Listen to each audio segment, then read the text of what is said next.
Varicose veins కి సరైన చికిత్స కోసం సంప్రదించండి ఎవిస్ హాస్పిటల్.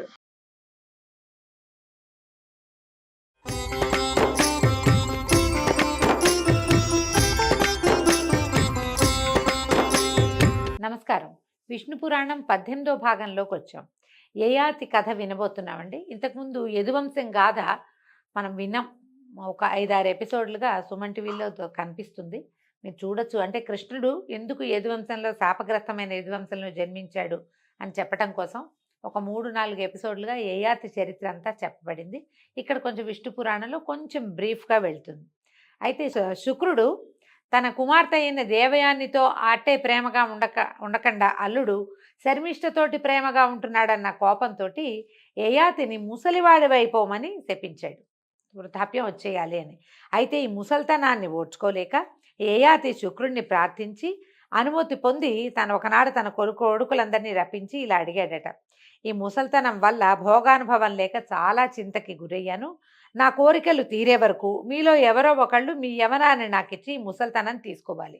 ఎవరైతే ఇట్లా తీసుకుంటారో వాళ్ళకి రాజ్యాధికారం ఇస్తానని అన్నాడు. అనేసరికల్లా ముసల్తనం అంగీకరిస్తారా ఎవరైనా? ఉన్నట్టుండి ఓ 24-26 సంవత్సరాల పరువంలో ఉన్నవాడికి 70-80 ఏళ్ల వృద్ధాప్యం, కాళ్ళు ఉనికిపోతాయి, కళ్ళు కనపడవు, చర్మం ముడతలు పడిపోతుంది, స్త్రీ సౌఖ్యం ఉండదు, ఆహార సౌఖ్యం ఉండదు, నిద్రా సౌఖ్యం అసలు ఉండదు. ఏ సౌఖ్యము లేని వృద్ధాప్యాన్ని ఎవరు తీసుకుంటారు? ఏ కుమారుడు ఒప్పుకోలేదు. కానీ కడసారి వాడైన పూరుడు మాత్రం దానికి ఒప్పుకున్నాడు, నేను తీసుకుంటానన్నాడు. అయితే యయాతి పైనున్న 4 కుమారుల మీద కోపం తెచ్చుకుని, మీ కొడుకులు రాజార్హులు కాకపోదురుగా కానీ శాపం ఇచ్చి పూరునికి తన ఆ ముసల్తనాన్నిచ్చి వాడి యవనాన్ని తాను గ్రహించి చిరకాలం యథేచ్ఛగా కామోపభోగాలు తన భార్యలతోటి విశ్వాచి అనే అప్సరసతోటి కూడా యవ్వనం పూర్తిగా అనుభవించి ఒకనాడు తన మనసులో ఇట్లా అనుకున్నాడట: ఇన్నాళ్ళు వివిధ భోగాలు అనుభవించాను, వెలితి లేదు, స్థల వెంట్రుకలతో సహా శరీర బలం జీర్ణించినా ముసల్తనం వచ్చినా కూడా ఆశలు జీర్ణించవు. అవివేకులమైన వాళ్ళు ఆశకు చుట్టుకుపోయి వివిధ దుఃఖాలు అనుభవిస్తారు. వివేకులైన వాళ్ళు ఏం చేస్తారు? ఆశలకు లొంగక సుఖశాంతులు అనుభవిస్తారు. నేను చాలా కాలం విషయ సుఖాలు అనుభవించాను, ఇంకా ఆ కోరిక తీరకుండా ఇంకా ఎప్పటికప్పుడు ఇంకా తినాలి, ఇంకా అనుభవించాలి, ఇంకా తిరగాలి, ఇంకా ఇదే బాధ అనిపిస్తూ ఉంటుంది. కాబట్టి ఇక చాలు, ఈ ఆట కట్టించాలని అనుకుని ఈ సుఖాలు భోగాలు కూడా, సుఖభోగాలు అణచకపోతే అణగవు, వాటిని అణిచేయాలి. ఈ వయసు వచ్చింది, ఈ బాధ్యత వచ్చింది, పిల్లలు ఇంత పెద్దవాళ్ళు అయ్యారు, ఇంకా ఇది మానాలి అన్న ధోరణి లోపల వస్తే తప్పిస్తే శరీరం అణగదండి. ఇది ఇవాల్టి కథ కాదు, కలికాలంలోనే కాదు, ముందు కాలాల్లో కూడా ఎప్పుడూ శరీరము కామోపభోగాన్ని కోరుకుంటుంది. ఇంకా అడుగంటాలని ఒక గట్టి నిర్ణయానికి వచ్చి పూర్ణకు యవనం ఇచ్చి వాని నుంచి తన ముసల్తనాన్ని తీసుకున్నాడు. అతడికి పరిపాలకుడుగా పట్టాభిషేకం చేశాడు. తపశ్చర్య కోసం అడవికి వెళ్ళిపోయాడట. అయితే పూరుడు ఏం చేశాడు? నలుదిక్కులా కలిగిన రాష్ట్రాలకి వరుసగా తన అన్నల్ని పరిపాలకులుగా నియమించి అంతకు అధినేతగా తానుంటూ రాజ్యపాలన చేస్తూ ఉండేవాడు. ఇక యయాతి కొడుకులలో పెద్దవాడైన యదువు వంశ కథ చెప్తాను విను. యదువంశ వర్ణన అండి మనం ఇదివరకు విన్నదే, ఇక్కడ ఇంకొక రకమైన వివరం కనపడుతుంది. చరాచర భూతకోటికి ధర్మార్థ కామ మోక్షాల్ని ప్రసాదించే నారాయణుడు అవతరించిన అద్భుతమైన గొప్ప వంశం యదువంశం. పరమ పవిత్రుడైన హరి కృష్ణుడనే పేరున ఆ వంశంలో పుట్టి ఆ పవిత్ర వంశ కథ విన్నవారందరికీ శుభాలు చేకూరుస్తాడు అని పరాశరుడు యదువంశ కథ వివరించి మైత్రేయుడికి చెప్పాడు. యదువుకి 4 కుమారులు, 4 పురుషార్థాల్లాగా ఉండేవాళ్ళట. సహస్రజిత్తు, క్రోష్ఠుడు, అనలుడు, నహుషుడు అని వాళ్ళ పేర్లు. వీళ్లలో సహస్రజిత్తుకి శతజిత్తు, వానికి హేహయ తాళజంగ వేణుహైలని 3 కుమారులట. హేహైనకు ధర్ముడు, వానికి కుంతలుడు పుట్టారు. కుంతలుని పేరుతోటే ఆ దేశానికి కుంతల దేశం అని పేరు వచ్చిందిట. కుంతలుని కుమారుడు సభాజిత్తు, అతని కొడుకు మాహిష్మంతుడు. మాహిష్మంతుని పేరే మాహిష్మతీపురమైంది. దత్తాత్రేయుల వారు ఉంటారు ఇక్కడ అని చెప్తారు. మహిష్మంతుని కొడుకు భద్రశ్రోణి, వాడి కొడుకు దుర్దముడు, వాడి కొడుకు ధనకుడు, అతని కొడుకులు కృతవీర్యుడు, కృతాగ్ని, కృతధర్ముడు, కృతాజుడు అనేవాళ్ళు. కృతవీర్యుని కొడుకు 1000 చేతులవాడు, వాడి పేరు అర్జునుడు. ఇతడు ఈ కార్తవీర్యార్జునుడు కృతవీర్యుని కుమారుడైన అర్జునుడు కాబట్టి కార్తవీర్యార్జునుడు అనే పేరుతోటి అత్యంత ప్రఖ్యాతి పొందాడు అతను. ఈ కార్తవీర్యార్జునుడే అనేవాడు దత్తాత్రేయుని ప్రార్థించి యుద్ధంలో గెలుపు ఎప్పటికీ తరగని భుజశక్తి, పరిపాలనా దక్షత, సత్ప్రవర్తన, అంత్యంలో విష్ణువు చేత మృతి వరాలుగా దత్తాత్రేయుణ్ణి కోరుకున్నాడట. అలాగే వరాలు పొంది సూర్యుడిలాగా ప్రకాశిస్తూ శత్రువులను గెలిచి దీన సంరక్షణ చేస్తూ సప్తద్వీపాలతో సహా భూమిని ఒక్క చేత్తో పరిపాలించాడట. అతని ఐశ్వర్యానికి ఏలాంటి దెబ్బ లేదు. అలాగే అతని ఏలుబడిలో ప్రజలకు పేదరికం అనేది తెలియదట. అందరూ ధనేశ్వరులుగానే ఉండేవారు.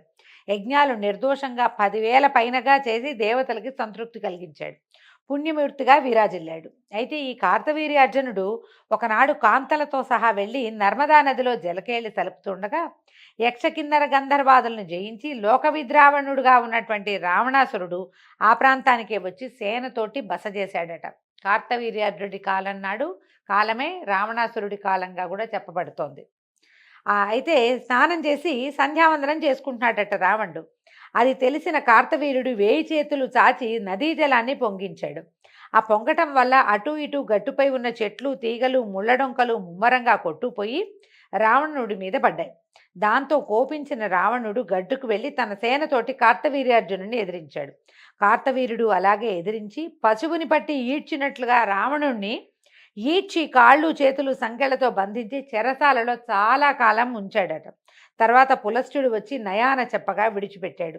ఇలాగ శత్రుభీకరుడై ప్రజాక్షేమంకరుడైన కార్తవీర్యుడు చిరకాలం పరిపాలన సాగించాడు.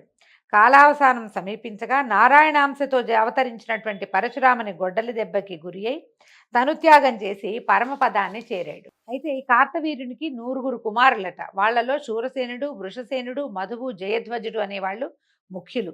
వాళ్లలో జయధ్వజుని కుమారుడు తాళజంగుడు. వానికి 100 కొడుకులట. వాళ్లలో మొదటివాడు వీతిహోత్రుడు. వాని తమ్ముడు భరతుడు. భరతునకు వృషుడు, వృషునకు మధువు, అతనికి వృష్టి ప్రసిద్ధమైన కుమారులుగా ఉన్నారు. వృష్ణి పేరుతోటే వంశం రూపొందింది. ఇక యదుపుత్రుడు క్రోష్ఠుడు. వృష్ణి వంశం మనకి మహాభారత భాగవత గాథల్లో అంధక వృష్ణి అలా కులాలు కనపడతాయండి. ఈ వృష్ణి అనే వంశం కూడా వీళ్ళ వంశంలోనే ఒకడి వల్ల ఏర్పడిందట.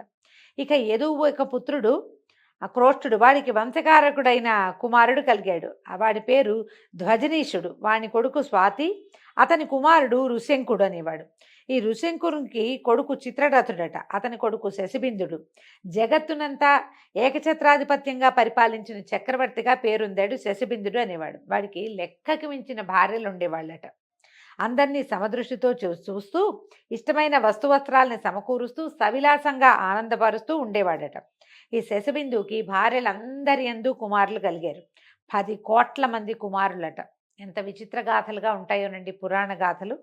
అందరూ విద్యావంతులు, బుద్ధిమంతులు, బలవంతులు. వారి సహాయంతో ఈ శశిబిందుడు అనేవాడు ఈ సప్తద్వీపైన వసుంధరని ఎదురు లేకుండా పరిపాలించాడట. వాని కుమారులలో పెద్దవాడు, ఈ రాజు యొక్క కొడుకుల్లో పెద్దవాడు పృథుశ్రవుడు. పట్టాభిషిక్తుడే. అతను కూడా ఈ నేలాడు. అతని కొడుకు దముడు. వాని కొడుకు ఉశనుడు. ఉశనుడు ఈ ద్విజులకు సంతృప్తిగా దక్షిణలిచ్చి యజ్ఞాలు చాలా చేశాడట. ఇప్పుడు ఈ ప్రఖ్యాతంగా అందరూ చేసేవాళ్ళు కదా యజ్ఞాలు. ఒకడి పేరు ఎందుకు చెప్తారండి అంటే అందరికంటే ఎక్కువ చేసి ప్రజలకి ఎక్కువ కాలం గుర్తున్న వాడి పేరు ప్రత్యేకంగా చెప్పబడుతుంది. వాట్లలో చెప్పదగినవి ఏంటంటే 10 అశ్వమేధాలు చేశాడట. ఇతని కుమారుడు ఇతవుడు. ఇతవుని సుతువు మధువు. వాడికి 5 కుమారులు ఉన్నారట. పరాజితువు, రుక్ముడు, పృథురుక్ముడు, జ్యామకుడు, ఫలితహరితుడు అని వాళ్ళ పేర్లట. అయితే వీళ్లలో జ్యామకుడు అనేవాడు శైబ్య అనే ఒక కాంతను పెళ్ళాడి ఆమెకు వశమైపోయి వాళ్ళిద్దరూ రాజసంగా సంతోషంగా ఉండేట. ఒకళ్ళకొకళ్ళు లొంగి ఉండేవాళ్ళు. భార్యను విడిచిపెట్టి ఉండేవాడు కాదట. ఈ భార్యలకి లొంగి తిరుగుతున్న భర్తల్లో ముందు చెప్పదగిన వాడు జామకుడని ఆ కాలంలో లోకులు చెప్పుకునేవాళ్ళు. క్రమంగా రాజ్యపాలన కూడా భార్యే చేసేది. దానికి దాసోహం అని జామకుడు చేతులు కట్టుకుని బంటులాగా నడుచుకునే దశకి దిగజారిపోయిందట అతని బతుకు. పోనీ ఇంత దిగజారిపోయినా అతనికి సంతానం కలగల. ఆలోచించి భార్యతో సహా అడవికి వెళ్ళి తపస్సు చేయటం మొదలుపెట్టాడట. అయితే ఏమైంది, భార్యాభర్త ఇద్దరు వెళ్ళిపోయేసరికి ఇక్కడ రాజ్యాంగం నడవక శత్రురాజులు సేనలతో వచ్చి ఈ నగరాన్ని, రాష్ట్రాన్ని ఆక్రమించారట. ఈ సమాచారం చారుల వల్ల విని ఏమంటావని భార్యని అడిగాడట. పరిగెత్తుకుని వెళ్ళిపోలే ఆ రాజుగారు.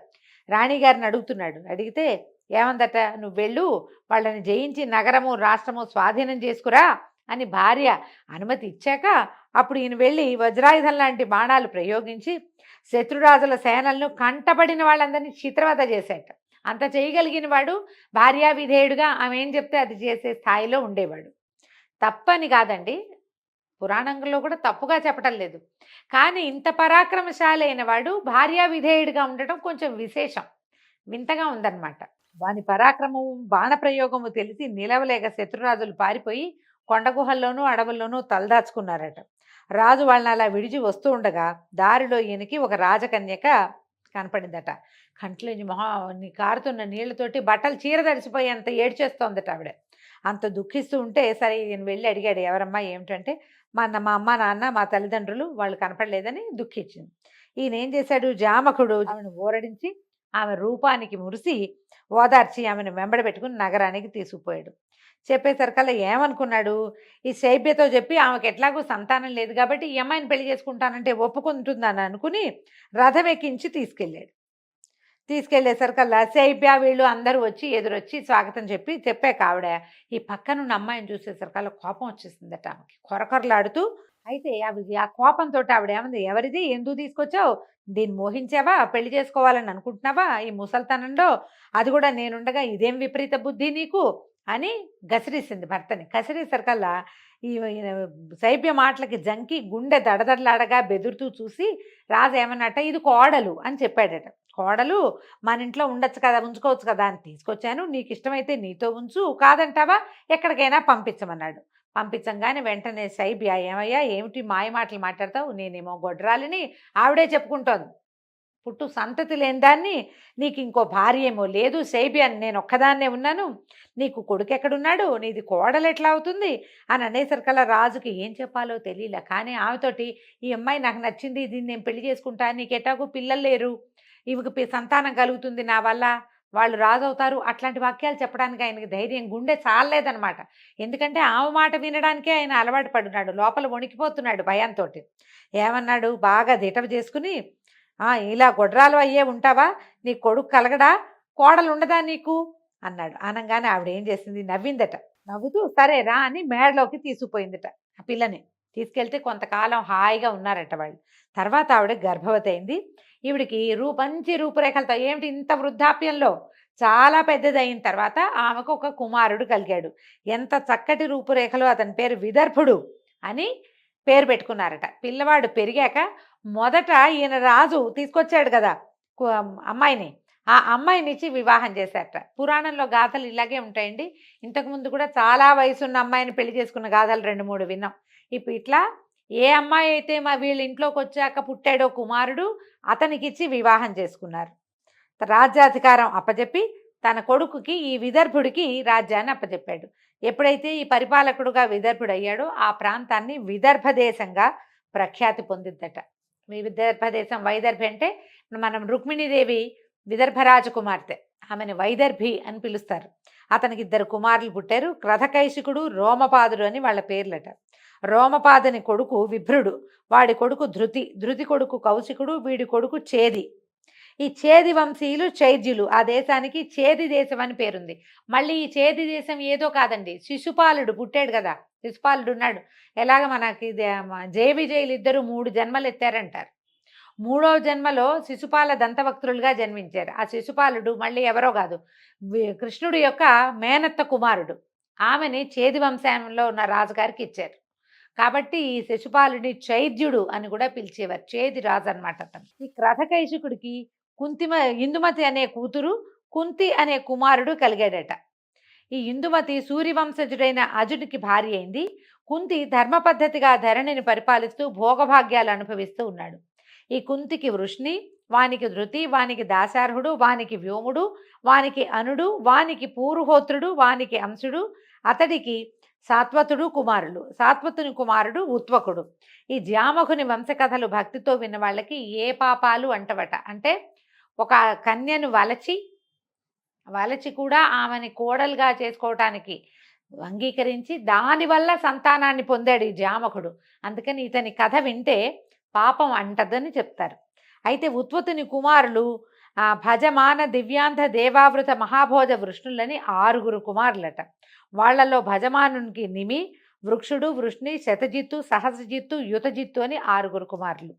ఇక ఎంతమంది కుమారుల పేర్లు చెప్తారోనండి. దేవావృతుడికి బభ్రుడు, దేవవిభుడు కలిగారు. మహాభోజుడికి భోజమూర్తులు పుట్టారు. వృష్ణికి కొడుకేమో సుమిత్రుడు, వానికి అమిత్రుడు, శిబి అని కుమారులు.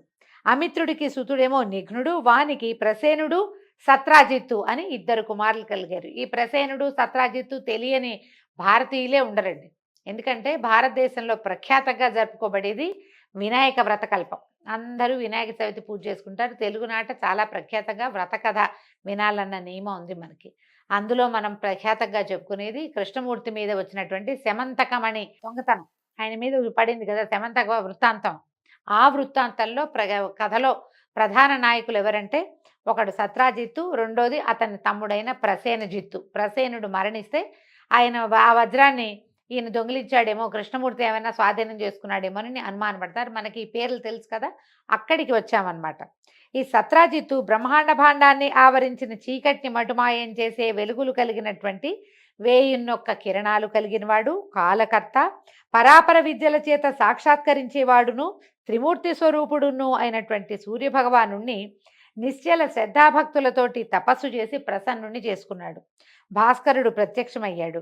ప్రత్యక్షమైన భాస్కరుడు సత్రాజిత్తుకి ఏం వరం ఇచ్చాడో, దానివల్ల ఆ వర ప్రభావంలో అతనికి ఏం లభించిందో రేపటి భాగంలో తెలుసుకుందామండి. నమస్కారం.